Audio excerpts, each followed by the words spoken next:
Voy a intentar hacer esto un poquito más rápido que de costumbre, así empiezo a hacer videos un poco más dinámicos. Hola, ¿cómo andan? Yo soy Matías Domínguez. Sé que hace mucho que no subo videos, pero bueno, cosas de tener o no tener tiempo. Y hoy vengo con otro video más de cosas básicas y no tan básicas de la fotografía y el video. Como había dicho ya hace un mes en el video anterior, hoy voy a hablar de tamaños de sensores y cómo influye esto en las fotografías y en los lentes que usamos. Hay muchísimos tamaños de sensores, desde los más grandes como el formato medio hasta muy chiquitos como los sensores de los celulares.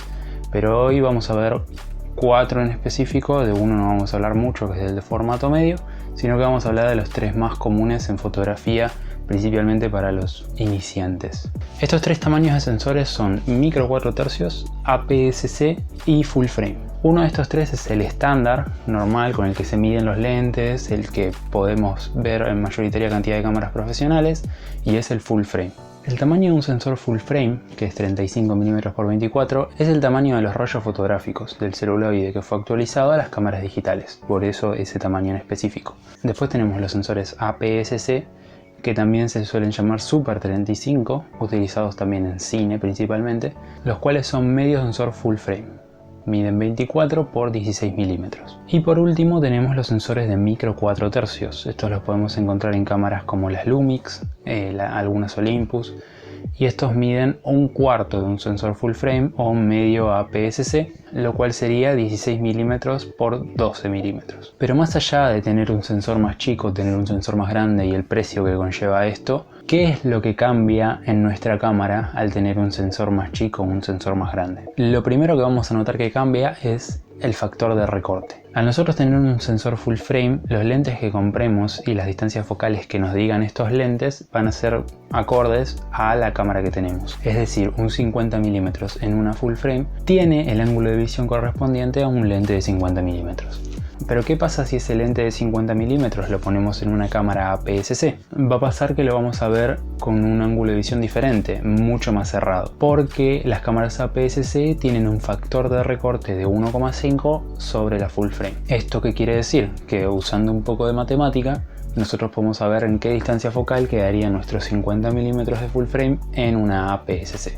Lo que tendríamos que hacer es multiplicar la distancia focal por el factor de recorte. Entonces el lente que en full frame es 50 milímetros, en APS-C nos quedaría de 75 milímetros. Los factores de recorte varían según algunos modelos. En Sony y en Nikon las cámaras APS-C tienen un factor de recorte de 1,5, mientras que en Canon tienen un factor de recorte de 1,6. Por lo tanto en Canon va a ser un poco más cerrado el ángulo de visión que en Sony y en Nikon. ¿Y qué pasa con los micro 4 tercios? Al ser un sensor más chico todavía, el factor de recorte va a ser mayor. En este caso es de 2. Por lo tanto, nuestros 50 milímetros de full frame en una micro 4 tercios sería de 100 milímetros. Esto cambia muchísimo. Esto puede traer tanto ventajas como desventajas para la full frame, la APS-C y la micro 4 tercios. En la full frame nosotros vamos a tener mayor cantidad de lentes angulares, mucho más fáciles de conseguir y por lo tanto un mayor rango en distancias angulares. Mientras que si nosotros nos apuntamos a algo mucho más tele, las APS-C y micro 4 tercios nos van a servir mucho más, ya que si nosotros tenemos un lente de 100 milímetros, en una micro 4 tercios va a ser de 200. Pero hay que tener cuidado porque este factor de recorte no solamente se aplica a la distancia focal de los lentes, sino que también se aplica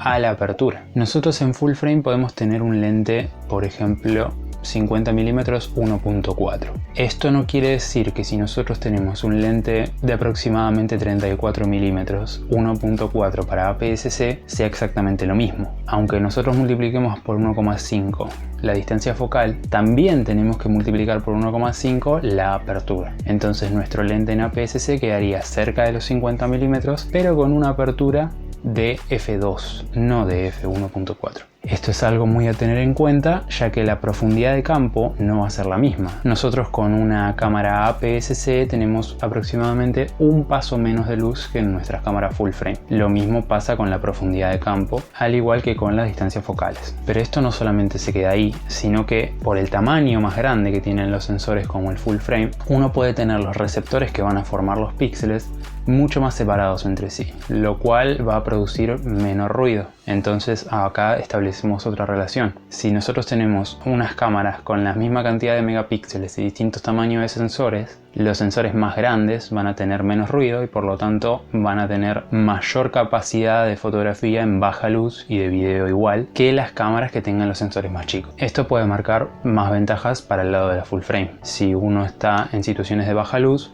le va a venir mejor, ya que va a poder tirar el ISO mucho más alto, mientras que en una APS-C, si tira el ISO tan alto, va a salir más ruido, y en una micro 4 tercios mucho más. Y bueno, todo parecería ser oro para la full frame, pero también hay una diferencia de precio, y esta diferencia de precio es muy grande tanto para los cuerpos de las cámaras como para los lentes. En los cuerpos de las cámaras hay una ventaja clara en que las cámaras full frame tienden a ser especializadas en ciertas partes profesionales, mientras que las APS-C son más generales entre sí, entonces suelen ser más baratas. Por ejemplo, en las cámaras Sony full frame tenemos cámaras que son mejores para video, cámaras que son mejores para foto y algo que es más híbrido. Pero en las APS-C no tenemos esa diferenciación, por lo tanto las APS-C suelen ser también más baratas. Pero el punto que baja drásticamente el precio entre estos formatos de sensores son los lentes. Al tener un sensor más chico, el tamaño de los vidrios que hay delante del sensor, es decir, el lente, puede ser menor.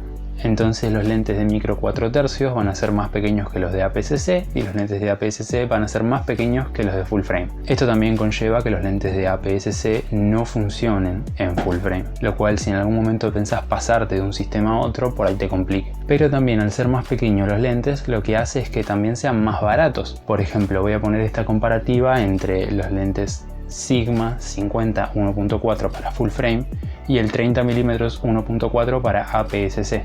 Los precios son muy diferentes y la distancia focal es similar y la apertura es similar también. Entonces, ya recapitulando un poco las ventajas de cada sistema, en las cámaras con sensores más pequeños nosotros vamos a tener mejores resultados con objetivos tele, ya que por el factor de recorte los vamos a ver mucho más tele todavía de lo que son. Van a ser más baratos los cuerpos y van a ser más baratos los lentes también. Mientras que en los sistemas full frame nosotros vamos a tener mejor desempeño en baja luz, mayor cantidad de ángulo de visión por los lentes más angulares, así como también un equipo más especializado en la determinada zona que nos especialicemos. Y esto también nos lleva a un siguiente punto. Sensores más grandes pueden tener más megapíxeles, entonces sensores full frame pueden llegar a tener más megapíxeles que los sensores APS-C. Un buen ejemplo de esto es la Sony A7R4, que tiene 61 megapíxeles, y esto sería casi imposible de lograr en una APS-C sin que el ruido nos tome toda la foto. Por esto también, profesionalmente en fotografía,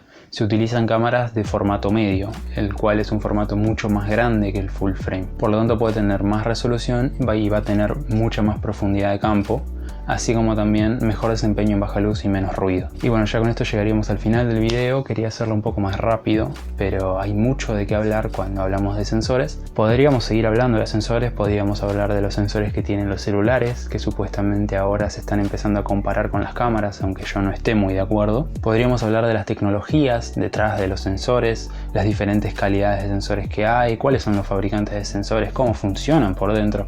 Pero esto puede ser un tema para 1 o 2 videos más, así que lo vamos a dejar para más adelante. Y bueno, no voy a prometer videos todas las semanas, no voy a prometer casi ningún video, sino que en cuanto tenga tiempo lo voy a seguir subiendo.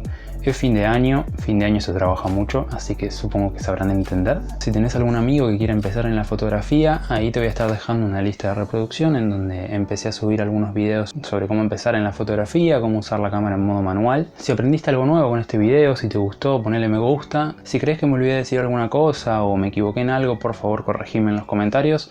Siempre hay lugar para aprender y soy un ser humano, me puedo equivocar como cualquiera. Suscríbete si querés que YouTube te avise si en algún momento llego a subir algún otro video.